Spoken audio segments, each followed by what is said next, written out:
사람마다 가진 다양성을 존중하는 시대. 하지만 누군가에게는 여전히 어려운 난제이기도 합니다. 모르기 때문에, 편견을 가졌기 때문에, 오해를 받을 것 같기 때문에 사람들은 언급하는 것조차 두려워합니다. 하지만 어떻게 보면 우리는 이미 알고 있습니다. 소수자도 똑같은 사람이라는 것을요.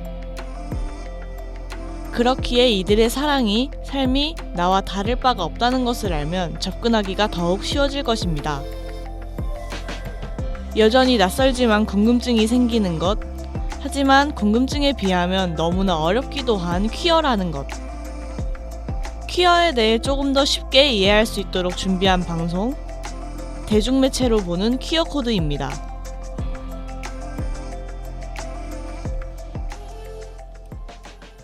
첫 번째 에피소드인 만큼 작품 선정에 걱정이 되게 많았는데요. 어떻게 하면 조금 더 쉽고 재밌게 들으면서도 퀴어에 대해 알아가고 싶어질지? 이런 주제가 불편하게만 느껴지면 어쩌지 싶은 생각으로 여러모로 고민도 많이 했습니다. 궁금증을 유발하는 게 사람들을 혹하게 할 수 있는 가장 쉬운 방법이란 것을 알지만 저는 이런 주제에 대해 마냥 가볍게 생각하고 싶지는 않았습니다. 하지만 어렵게 생각하자는 게 아니에요. 우리가 해야 할 건 딱 두 가지입니다. 이해와 존중. 그렇다면 천천히 받아들일 준비를 위해서 작품 속에 퀴어가 어디 숨어 있는지부터 알아보도록 할 건데요. 먼저 첫 번째 에피소드에서 언급할 작품은 바로 방금 듣고 오신 노래와 관련이 있는데요. 혹시 이 노래 아시는 분 있나요? 솔직히 드라마를 좋아하는 사람이라면 이 노래를 모를 리가 없다고 저는 자부합니다. 바로 작년 11월에 뜨겁게 종영한 드라마 연인의 첫 번째 OST인데요. 도입부부터 과몰입하게 만드는 이 노래는 제가 오늘 설명할 퀴어 코드와 아주 연관성이 깊습니다. 첫 번째 OST를 고르는데도 시간이 되게 많이 걸렸는데요. 저는 이 작품의 OST를 굉장히 좋아하고 또 작품 자체도 되게 애정하는 편이라서 생각을 좀 많이 하고 골랐습니다. 하지만 오늘은 작품 속 퀴어에 대한 얘기를 해야 하는 만큼 관련성이 있는 음악으로 픽해봤습니다. 연인이라면 누구나 다 알 거라고 생각하는 작품이지만 모르시는 분들도 있을 테니 작품에 대해 조금 설명하고 넘어가겠습니다. 먼저 제목, 연인, 작가는 황진영. 작품의 짧은 줄거리는 병자호란을 겪으며 엇갈리는 연인들의 사랑과 백성들의 생명력을 다룬 휴먼 역사 멜로 드라마.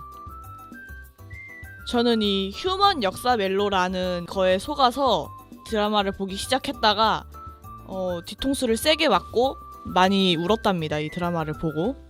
사족이 길었고요. 또 저는 이 작품의 기획 의도를 굉장히 좋아하는데요. 드라마를 좋아하고 쓰는 학생으로서 이런 기획 의도를 쓸 수만 있다면 정말 소원이 없을 것 같다 싶을 정도로 진짜 이 기획 의도를 좋아합니다. 한번 읽어드리겠습니다. 내 인생에 사랑은 없다. 당당하게 비혼을 선언한 사내가 내 남자는 내 손으로 쟁취하리라. 야심차게 선언한 여인을 만나 벼락 같은 짝사랑에 빠진다. 하지만 때는 병자년. 조선이 천군의 말굽에 짓밟히는 병화를 겪으며 여자의 운명이 급류에 휘말려 떠밀려가고 흘러가는 여인 따라 사내의 운명도 걷잡을 수 없이 휘청거린다. 세상 모든 일에 자신만만했으나 자신이 사랑에 빠지면 어떻게 변하는지도 몰랐던 어리석은 사내. 세상 모든 사내의 마음을 사로잡고서도 자신이 진짜 연모하는 사람이 누군지 깨닫지 못했던 어리석은 여인. 사랑에 한없이 어리석었던 이 사내와 여인. 과연 사랑을 이룰 수 있을까? 아니, 살아남을 수 있을까? 기획 의도는 여기까지고요. 진짜 너무 좋지 않나요? 또 저는 이 연인이라는 제목이 아주 직설적이지만 꽤 많은 의미를 품고 있다고 생각해서 개인적으로 정말 제목 잘 지었다고 생각합니다. 그리고 가장 중요한 파트죠. 퀴어 소재가 내 생각보다 여러 곳에서 많이 쓰이고 있다는 걸 이 작품이 한 번 더 깨닫게 해주었는데요. 이 연인이라는 드라마에서 게다가 공중파 드라마에서 다룬 퀴어 코드가 있습니다. 작품의 남주 여주에게 도움이 되기도 하고 가끔 골칫거리가 되기도 하는 캐릭터, 시청자들의 마음을 빼앗았다가도 용납할 수 없는 행동에 주먹을 꽉 쥐게 만들었던 최고의 조연, 조선 최고의 소리꾼으로 나오는 량음. 오늘은 바로 이 캐릭터가 가진 퀴어 코드에 대해 얘기해볼까 합니다. 등장인물 소개에 적힌 량음이라는 캐릭터의 설정은 이렇습니다. 창백하리만치 하얀 얼굴, 애수로 가득한 눈빛, 검은고 뜯던 가늘고 긴 손가락으로 활과 조총까지 능숙하게 다루는 묘하기도 신비롭기도 한 사내. 누가 봐도 여자 여러 눌렸겠구나 싶을 만큼 잘생겼으나 량음은 제 나이 12에 자신의 심장이 여인의 분향보다 사내의 땀냄새에 반응한다는 사실을 깨닫는다. 참고로 저는 이 소개를 읽지 않은 채 드라마를 먼저 봤었는데요. 그래서 그런지 초반부엔 살짝 이 량음을 보면서 아리까리한 생각이 들다가 이 소개를 보고 나서 확 깨달았습니다. 그리고서는 이제 감탄을 했어요. 조선시대에 동성애자 캐릭터를 집어넣다니 신선하다. 그리고 어려웠을 텐데 정말 잘 버무렸다. 황진영 작가의 역량에 또 한 번 놀랐습니다. 황진영 작가는 인터뷰에서 이 드라마를 통해 백성의 여러 사랑 이야기를 쓰고 싶었다고 하는데요. 또 이런 말을 남기기도 했습니다. 사랑이야말로 시대를 막론하고 인간의 마음을 두드리는 가장 강력한 감정이다. 저는 오늘 딱 이러한 이야기를 하려고 합니다. 이 작품을 좋아하시는 분들이라고 해도 량음의 사랑이 얼마나 컸는지 자세히 모르시는 분들이 많은데요. 드라마 속에서는 아주 많은 힌트가 있었습니다. 오늘은 제가 그 힌트들을 하나하나 파헤쳐 드릴게요. 네, 임재현의 꽃신 듣고 왔습니다. 바로 1부의 두 번째 파트로 넘어가 볼 건데요. 코너의 주제는 이 장면이 퀴어다입니다. 쉽게 말하자면 작품 속 퀴어 메시지를 찾아보는 것인데요. 저는 참고로 퀴어적인 영화나 드라마를 볼 때 이런 장면이 어디에 숨어있나 유심히 찾아보는 편입니다.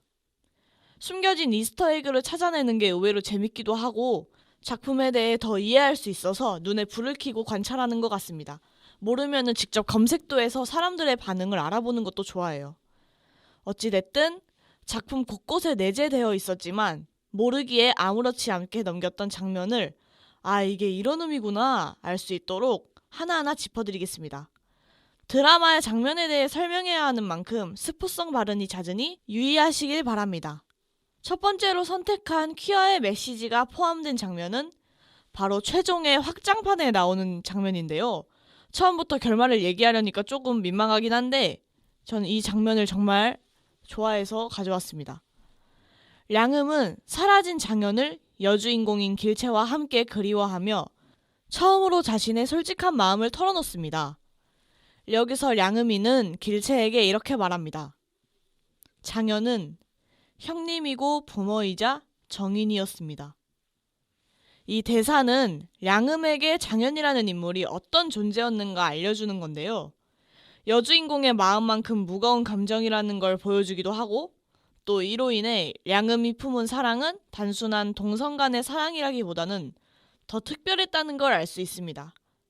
작품의 팬들은 량음이 장현을 남자로서 좋아한 것보다는 장현이라는 사람 그 자체를 좋아했다고 생각을 하기 때문에 작품 속 량음이 동성애자로 나오기는 하지만 이 대사는 범성애의 형태를 띠고 있다고 생각합니다. 두 번째로 선택한 장면은 2화의 중반부에 나오는 장면인데요. 여주인공인 길채의 시선으로 보는 장면이라서 뽑게 되었습니다. 참고로 저는 이 장면을 보고 생각이 들기 시작했습니다. 길채는 장현에게 빌린 옷을 돌려주기 위해 짐을 싸던 도중 옷 사이에 섞여있던 단도를 발견합니다. 궁금증이 많고 호기심도 많은 길채는 단도날을 쓱 꺼내보는데 거기엔 이런 문장이 각인되어 있습니다. 백꽃에 서린 달, 내 마음의 어린님. 이런 사극에서만 쓸 수 있는 문장들이 저는 정말 좋다고 생각합니다. 백꽃에 서린 달, 내 마음의 어린님. 자세한 의미는 이해하지 못해도 이게 사랑을 뜻한다는 거를 한 번에 느낄 수 있는 이런 문장들이 정말 예쁜 것 같아요. 어쨌든 길채는 이 문구를 보고 아마도 어느 여인이 준 모양이라며 질투하지 않는 척 대수롭지 않게 넘기는데요. 사실 이 단도는 량음이 장현에게 선물해준 단도로 사화에서 장현이 량음에게 네가 준 단도를 잃어버렸다 라고 말하는 장면이 뒤에 나옵니다. 유심히 보지 않는다면 그냥 넘겼을 이 장면이 제가 뽑은 두 번째 키워코드입니다. 각인된 문구인 내 마음의 어린님을 본다면 양음의 마음을 누가 봐도 짐작할 수 있기 때문에 사실상 드라마의 초반부터 양음의 사랑을 직접적으로 보여주면서 진행된다는 것을 알 수 있었습니다. 드라마를 하나하나 분석하는 건 확실히 그 작품을 더 깊숙이 이해하려는 일 같아요. 내가 놓쳤던 장면들의 퍼즐이 맞춰질 때의 그 쾌감, 그 재미에 항상 파고들게 되는 것 같기도 합니다. 바로 2부 시작하도록 하겠습니다. 과몰입주의라는 주제로 준비한 이번 코너는요. 작품 속 장면이 의미하는 바를 탐색하는 코너이기에 역시나 스포성이 다분하고요. 하지만 듣다 보면 오히려 대체 뭘까 싶어서 작품을 안 보신 분들은 찾아보게 되실 겁니다. 그럼 바로 시작하겠습니다. 일단 후보가 아주 많았지만 이것만큼은 못 이긴다고 생각한 것을 우선으로 저는 가지고 왔는데요. 바로 연인 구화에 나오는 장면입니다. 어느 곳에도 머물러 있지 못하고 이쪽도 저쪽도 아닌 사람이라고 한탄하는 장현에게 위로하듯이 량음은 말합니다. 넌 어디에도 속해 있지 않아. 하지만 난 너에게 속한 사람이야.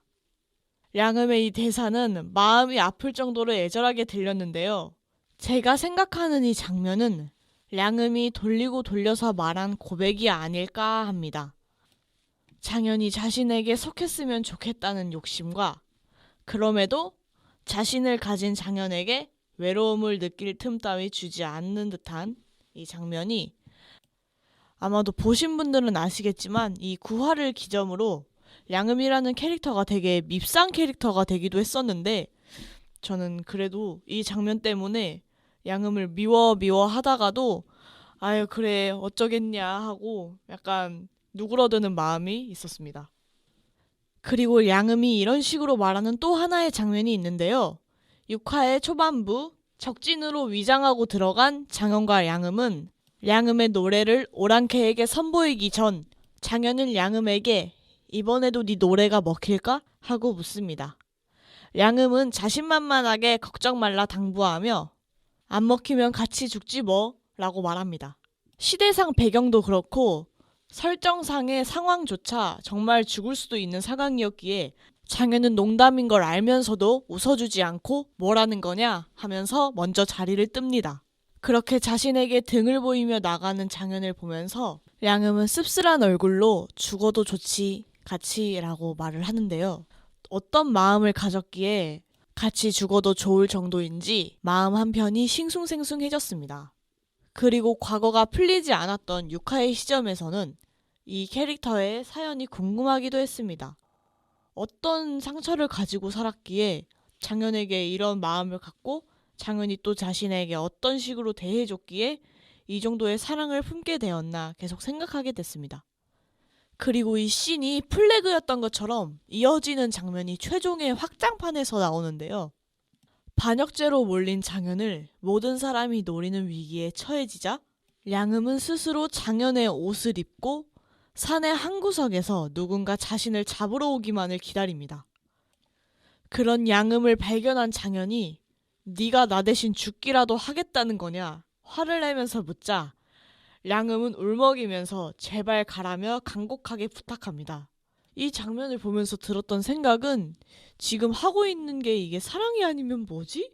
도대체 얘네 둘은 뭐지? 라는 생각을 계속했어요. 앞만 봐도 장현이라는 캐릭터 자체가 유죄 캐릭터 같습니다. 그리고 솔직히 말해서 양음의 사랑이 크다는 거는 알았지만 본인이 스스로 장현의 옷을 입고 자신이 장현의 머리를 따라하고 산의 중턱에 서서 장현 대신 맞이할 죽음을 기다리고 있는 걸 봤을 땐 정말 길체 못지않은 장친자, 진짜 장현의 미친 자 같았습니다.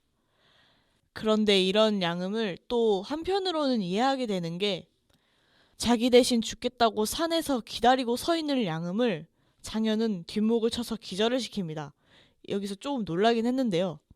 그렇게 기절을 시킨 뒤 장현은 나는 너 대신 죽어도 넌 그러면 안 돼. 이런 말을 합니다.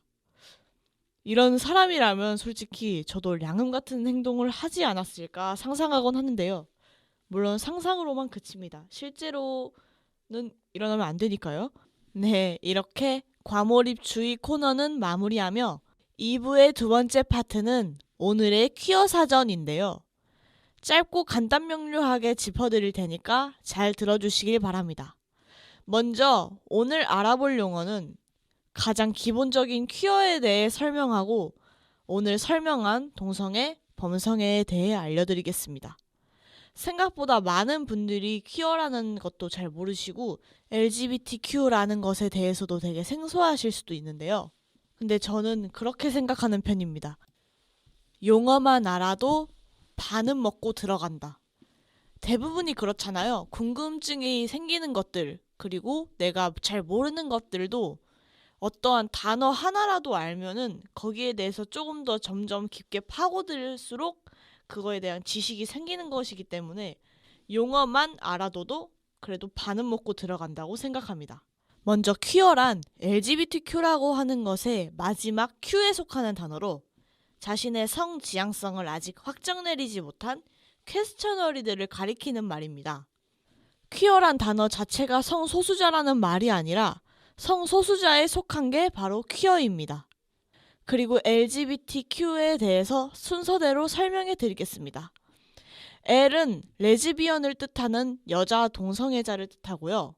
G는 LGBTQ 중에 게이라고 할 수 있습니다. 남자 동성애자를 뜻하는 단어입니다. B는 바이를 뜻하는데요. 바이는 양성애자를 뜻하는 단어로서 남성, 여성 구분 없이 사랑하는 사람입니다. T는 트랜스젠더인데요. 트랜스젠더 하면은 딱 생각나는 연예인이 한 명 있으실 거예요. 요새 TV에도 많이 나오고 유명하죠. 풍자가 여기에 속합니다. 풍자라는 사람이 있다는 걸 저는 친구 때문에 처음 알았었는데요. 처음에는 조금 놀랐던 게 어떠한 비난도 받지 않고 제한도 없이 이 사람이 방송을 할 수 있다는 게 우리 사회가 이 정도로 발전을 했구나를 느껴서 되게 놀랐었던 것 같습니다. 그리고 한편으로는 그래도 대한민국 사회가 뭔가 조금 더 넓어지고 있긴 하구나 느껴서 안심하기도 했어요. 그리고 오늘 소개할 량음이라는 캐릭터에 대해서 조금 더 설명을 드리자면 조선시대에서는 동성애자, 이런 남자를 좋아하는 남자에 대해서는 남색가라고 불렸는데요. 현대에서는 그냥 게이라고 정의를 내리고 있고, 그리고 제가 볼 때 량음이 장현을 생각하는 마음은 좀 더 범위가 넓은 범성애라고 아까 말씀을 드렸는데요. 범성애는 P라는 약칭을 쓰고 성별에 상관없이 사람 자체에게 끌리는 사람을 뜻합니다.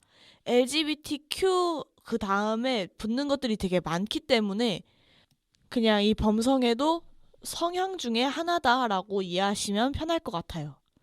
어려우실 수도 있으니까 쉽게 설명을 한 번 더 드리자면 사람에게 끌리는 마음을 표현할 때 나는 치마 입은 여자가 좋아가 아닌 나는 치마 입은 남자여도 네가 좋아 이런 마음이 든다면 범성애라고 할 수 있습니다. 어떤 옷을 입었는지 어떤 성별을 가졌는지에 따라 상관하지 않고 그냥 사람 자체를 사랑할 수 있다면 범성애 성향인 거죠. 어려운 단어들을 한 번에 너무 많이 알려드린 것 같은데요. 복잡하시겠지만 앞으로도 차근차근 하나씩 알아가 보도록 하겠습니다. 네, 이렇게 마무리 인사를 드리기 전에 살짝 아쉬움이 남아 준비한 외전 코너, 지금 대중매체에서는입니다.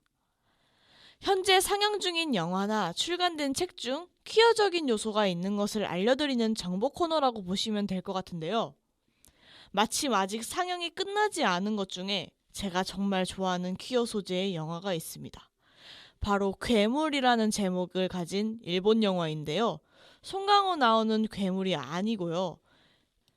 일본을 대표하는 영화감독 고레에다 히로카즈의 작품입니다. 이 영화의 짧은 줄거리를 설명해드리겠습니다. 싱글맘 사오리는 아들 미나토의 행동에서 이상 기운을 감지한다. 용기를 내 찾아간 학교에서 상담을 진행한 날 이후 선생님과 학생들의 분위기가 심상치 않게 흐르기 시작하며 한편 사오리는 친구들로부터 따돌림을 당하고 있는 미나토 친구 요리의 존재를 알게 되고 자신이 아는 아들의 모습과 사람들이 아는 아들의 모습이 다르다는 사실을 어렴풋이 깨닫는다.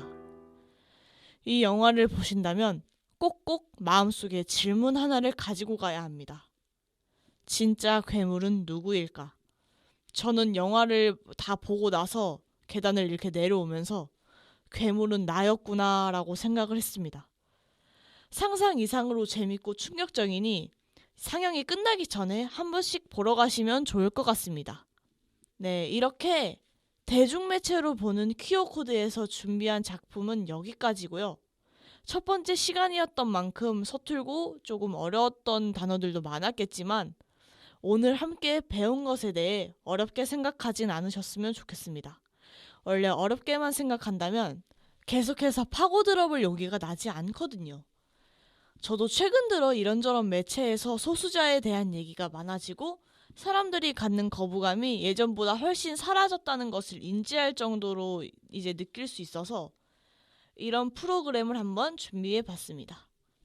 알아듣지 못해도 당최 이해가 가질 않아도 나와는 먼 일이라고 등한시하지 말고 조금씩이라도 관심을 갖다 보면 어느샌가 성소수자를 자연스럽게 받아들일 수 있을 거라고 생각합니다.